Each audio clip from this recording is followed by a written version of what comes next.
তেওঁলোকৰ দুটা chicken neck আছে আমাৰ ভাৰতৰ এটা চিকেন নেক আছে আৰু বাংলাদেশৰ দুটা চিকেন নেক আছে গতিকে আমাৰ এটা চিকেন নেকক বাংলাদেশে হামলা দিলে আমিতো দুটা চিকেন নেকক হামলা দিম আমাৰ যেটো চিকেন নেক আছে মেঘালয় দি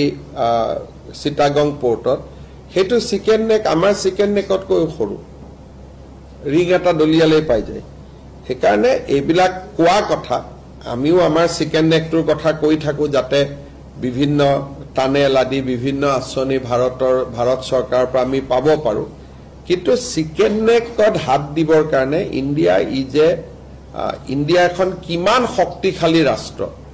তাতো আপোনালোকে আন্দাজ অপাৰেশন সিন্দুৰতে পাইছে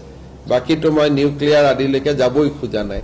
বাংলাদেশে মিনিমাম 14 বাৰ মান জন্ম ল'ব লাগিব যে ভাৰতৰ কিবা হাত দিয়াৰ কাৰণে গতিকে বাংলাদেশক ইমান গুৰুত্ব দিয়া কথা নাই ইটস এ স্মল কান্ট্ৰি আৰু